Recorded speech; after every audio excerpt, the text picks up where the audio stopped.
네, 안녕하세요. 네, 다섯 번째 강의입니다. 지난 시간에 저희 회귀 분석에 대해서 간단하게 알아봤는데, 제가 설명을 좀 어렵게 한 것 같아서 다시 한번 회귀 분석에 대해서 조금만 더 설명하고 인공신경망 설명으로 넘어가도록 하겠습니다. 네, 회귀 분석이라는 것은 지난 시간에 그 아버지의 키와 그 아들의 키 간의 관계가 있어가지고 아버지의 키로 아들의 키를 설명할 수 있다라고 이야기를 했잖아요. 네, 거기서 이제 그 코스트 함수가 나와서 요런 이제 요런 식의 코스트 펑션이 생기고 거기서 우리가 최적점을 찾는다고 했는데 설명이 좀 모호하셨죠. 그래서 제가 다시 한번 설명을 하겠습니다. 그러니까 우리가 잠시만요.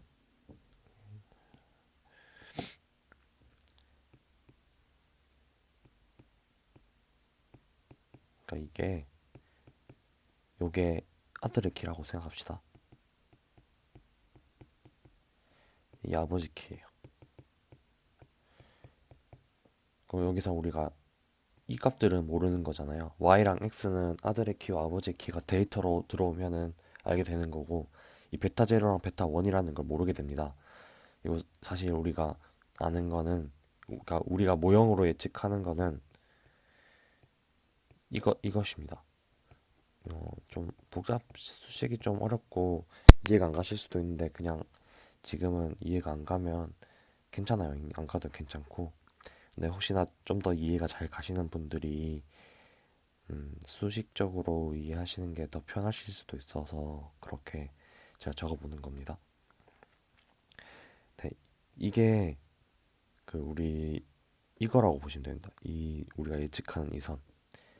그래서 우리가 실제 데이터랑 이게 실제 데이터예요. 실제 데이터랑 예측한 거랑 빼면은 이게 오차가 나오잖아요.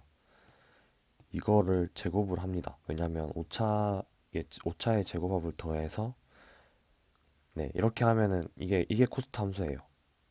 요 놈이 코스트 함수인데 이걸 이거를 여기다 대입해서 써보면은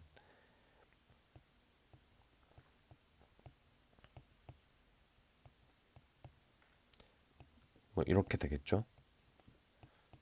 그러면 이 베타 제로랑 베타 원이 이 제곱 때문에 2차식이 되잖아요. 예, 그래서 이 코스트 함수 생긴 게 이렇게 되는 거예요.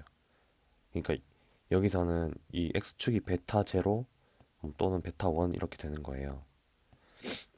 그래서 베타 원에 대해서 뭐 베타 원만 구해도 돼요. 그냥 베타 원만 구해도 베타 제로는 대입해서 얻을 수 있으니까. 그러니까 여기가 베타 원이겠죠. 그러면 그 베타 원이 코스트가 최저가 되는 점을 아까 쓴 게 음, 이거였죠. 이게 코스트 함수인데 이 베타 원을 찾아내는 거예요, 우리가. 그래서 그 코스트가 최저가 되는 점을 우리가 찾는 겁니다. 그 미분이라는 거는 미분도 제가 설명 너무 대충 한 것 같은데 미분이라는 거는 아이고 죄송합니다. 미분이라는 거는 우리가 중고등학교 때 그 기울기에 대해서 배웠잖아요. 그러니까 이 점에서 이 점으로 갈 때 요 직선 있잖아요.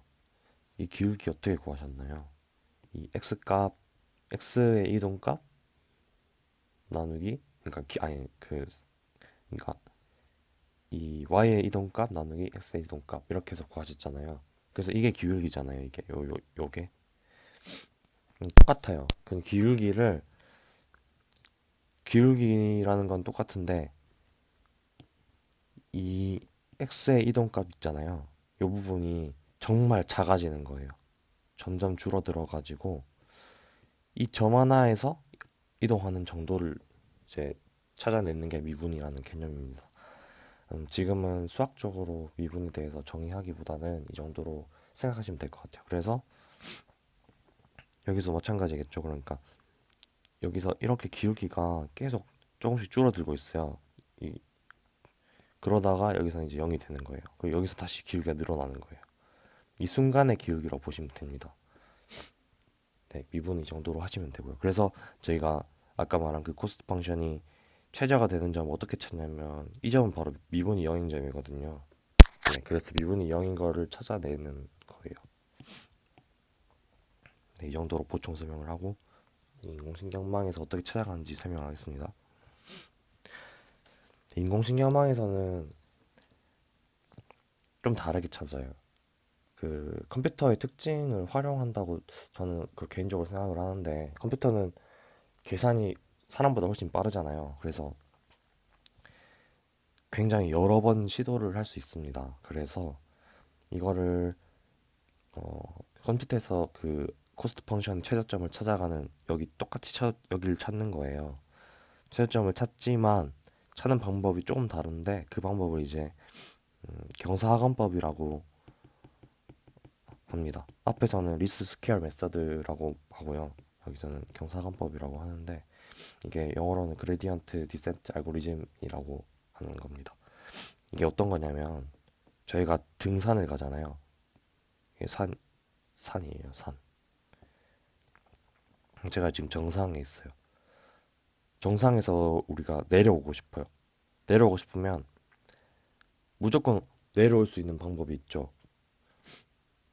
어, 지금 내 위치보다 조금이라도 낮으면 이동한다. 내 지금의 위치보다 조금이라도 낮지 않으면 이동하지 않는다. 딱 이 알고리즘을 사용하는 거예요. 컴퓨터 언어적인 느낌이 드시나요? 그러니까 여기 만약에 여기서 제가 조금이라도 낮아서 이쪽으로 왔어요. 근데 이쪽으로 가면 올라가는 거고 이쪽으로 가면 내려가는 거예요. 저는 그러면 한번 360도를 싹 둘러보고 내가 나 위치보다 무조건 낮으면 일단 이동을 하는 거예요. 그래서 또 이쪽으로 오고 또 조금 해서 이쪽으로 오고 뭐 또 조금 해서 이쪽으로 오고 이렇게 해서 계속 내려오는 거예요. 이런 식으로. 이게 경사학원법 알고리즘입니다. 그래서 여기서도 마찬가지예요. 여기서 코스트 펑션이 우리가 첫 위치가 여기라고 치면은 여기서 이쪽으로 가는 건 말이 안 되죠. 왜냐면 코스트가 증가하니까. 그래서 우리는 보폭을 일단 크게 해서 한번 움직여 보는 거예요. 이렇게. 그럼 일단 내려왔잖아요. 또 보폭을 조금만 아까보다는 좀 줄여서 그러지만 아직 여전히 크게 해서 또 내려오고 이런 식으로 해서 최저점을 찾아가는 거예요. 이게 인공신경망에서 최저점을 찾아가는 그런 알고리즘입니다. 어, 회계 분석에서는 미분을 통해서 최저점을 한 번에 찾았죠. 한 번에 바로 여기를 찾아갑니다. 근데 머신러닝에서는 이제 경사관법을 통해 조금이라도 코스트가 내려가는 점을 향해 계속 반복해서 찾아가는 것입니다. 어, 그리고 이게 인공신경망에서도 제일 처음 배우는 게 회귀 분석인데요. 회귀 분석을 배운 다음에 회귀 분석 다음 로지스틱 회귀 분석 그다음에 뭐 다음에 이제 소프트 매트 머신이나 RNN 등으로 이렇게 넘어가는데 여기가 좀 고급 방법론이죠. 여긴 둘 다 이건 다 통계학에서 또 다루는 주제들인데 역시 아까 말씀드린 것처럼 모수를 찾는 방법이 좀 다릅니다. 그래서 제가 택한 건 회귀 분석을 중점적으로 해야 된다는 게 인공신경망에서도 회귀 분석이 제일 처음에 나오고 이걸 이해하면 로지스틱 회귀를 이해하기 훨씬 수월합니다. 훨씬 수월하고 그 이후의 과정으로도 나아가기 좋습니다. 네, 그래서 회귀 분석의 중요성을 아셨으면 좋겠습니다.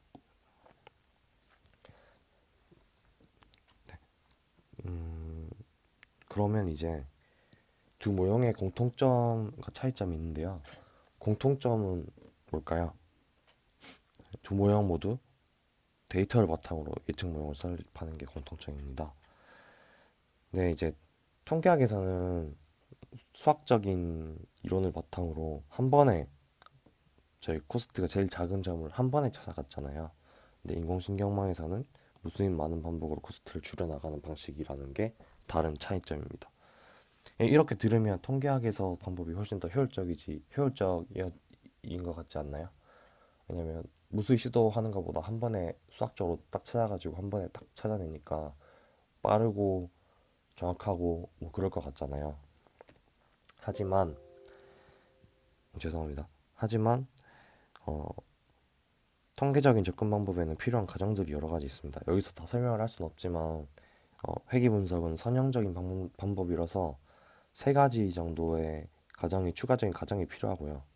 근데 인공신경망은 과정을 거의 필요로 하지 않습니다.